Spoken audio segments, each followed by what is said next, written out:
The back-to-back natural disasters, earthquakes and hurricanes, that have hit the Caribbean island of my birth in just over 2 years have left many residents there anxious, sad, stressed out, confused, irritated, and exhausted. And also, asking questions. They are wondering if man-made events are the reason why the earth is literally coming apart under their feet, threatening the very ground they walk on. It's crazy. A friend texts me in the middle of the night from her home near San Juan. It's like we've entered some kind of porthole, loop, an alternative reality, an aberration of reality. So many crazy things going on and increasing in intensity. I'm concerned fracking is the result. We are being dismissed as crazy. Both the US Department of Energy and the USCs have denied rumors of fracking on the island in statements to the media. But after the treatment the island of Puerto Rico has received by the US government, especially under the Trump administration, but also extending back decades across administrations of both parties, no one could rightfully question the skepticism and the raw power of fear held by people who live there. The island residents I'm in touch with are particularly questioning if rigs they have photographed and observed near areas where new gas and petroleum was found a few miles off fault lines, Lodges Valley, Montalva Point, and the Guayanola Canyon, could be causing unusual seismic events. The quakes are happening a few miles off the southern coast as the North American plate and the Caribbean plate squeeze Puerto Rico. Literally. Seismologist Elizabeth Vanacori of the Puerto Rico Seismic Network told the New York Times of Puerto Rico, "We are just as likely to have earthquakes as a place like California, Japan, New Zealand, Alaska. My friends on the island are asking if the unusually high number of reported earthquakes will be the new norm. More importantly, they want to know whether the quakes are a direct result of the exploration of oil and gas reserves found in the same area where the seismic activity is happening and detailed in a 2013 report from the USCs.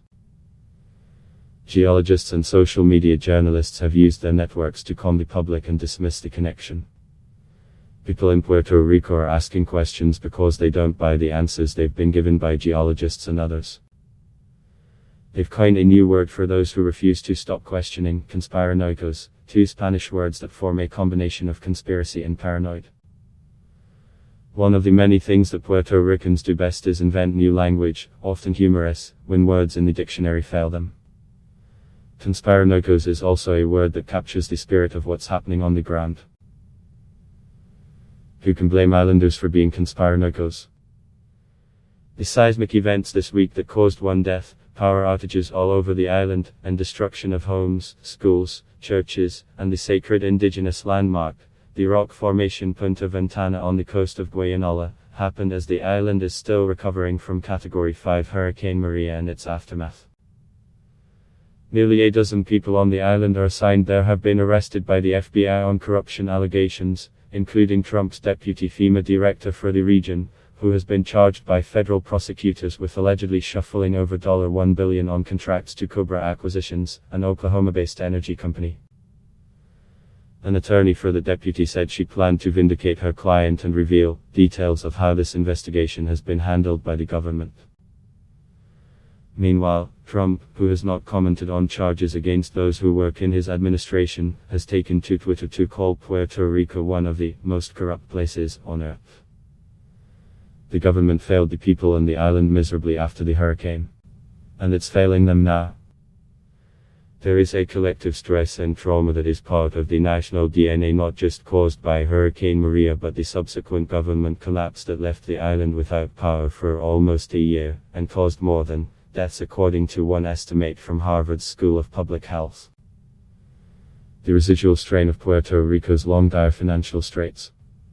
How much can Puerto Rico take before it collapses into the ocean amid so much pressure? On the island itself in Ponce, Salinas, Piulas, Guanica, and Guama, Guayanola, friends, family, activists don't feel safe. They have more questions than they have answers. Why are so many emergency sirens that warn of tsunamis not working properly? How safe are schools, churches, public and private buildings? What about the myriad of power plants that dot the southern landscape? The southern region of Puerto Rico, where the devastation has been particularly intense, is dubbed the Sacrifice Zone, or La Zona Sacrificada. During Spanish colonial times in the 17th century, it's where the bulk of the sugar plantations, worked by African and native slaves and poor peasants, were housed. Today these old plantations are sites of power, petrochemical and carbon-burning plants. Their descendants live in the area. The region has also been a dumping group for toxic coal ash. The region services the rich and powerful northern cities where more tourists and wealthier families live. Where power resides. Think of southern Puerto Rico as the Mississippi of the American South or even Appalachia. To say that the southern region of the island is more burdened than most is an understatement. I've seen the collateral of the environmental fossil fuel damage firsthand.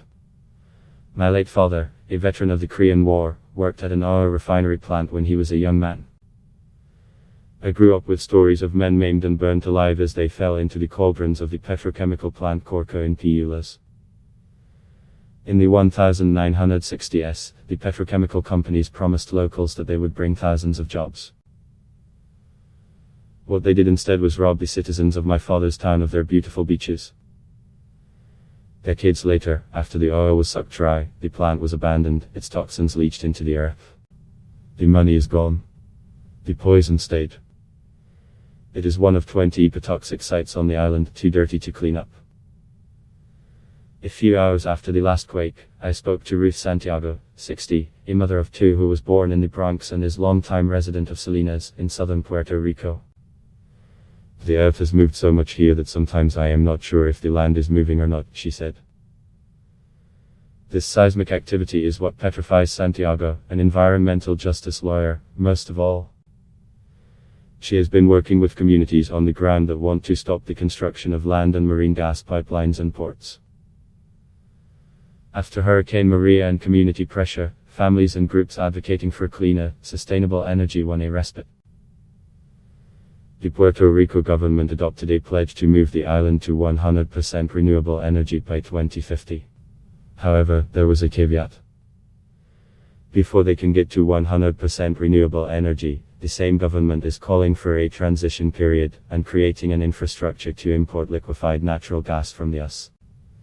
There is a gas rush to Puerto Rico, Santiago explained. There is a plan in place to import methane gas from places like Pennsylvania, train it down the eastern corridor down to Florida, place it on ships to the island where they plan to build 3 liquefied natural gas plants all around Puerto Rico. Santiago spoke to a deep vulnerability and instability a number of Puerto Ricans have been sharing with me. Given the ubiquity of the quakes, the potential risks they pose to pipelines and the flammable nature of the gas, the fear of an accident casts a long shadow over the lives of many people who have already been forced to struggle with crisis and destruction on other fronts. Whether we are talking about seismic disaster or energy policy, what is at stake when governments don't have the interests of the people is huge. She pleaded with me, please tell the world, other Puerto Ricans, and Americans, too much is at stake. President Trump, who often weighs in on natural disasters in the US and abroad, has been publicly silent about Puerto Rico's latest suffering and chaos. He did approve an emergency declaration, authorizing FEMA to assist, and the Department of Health and Human Services declared a public health emergency.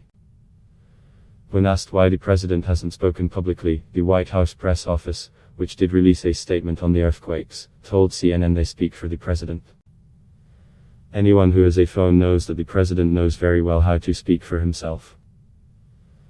Locals in the region say they are under attack by energy colonialists. Energy colonialists is another term they have coined to describe the 21st century battle for the billion-dollar gas industry on the southern part of Ireland. It's playing out now in a toxic mix of tremors, tsunami warnings, and confusion. Roughly 2/3 of the island has been in the dark, without power, a situation that only breeds more exhaustion and fear. Language continues to be expanded by Puerto Ricans, and Puerto Ricans will continue to create new words to describe just how much is at stake in the era of climate emergency when words in the dictionary are not enough. This article has been updated to reflect the magnitude earthquake that hit Puerto Rico on Saturday.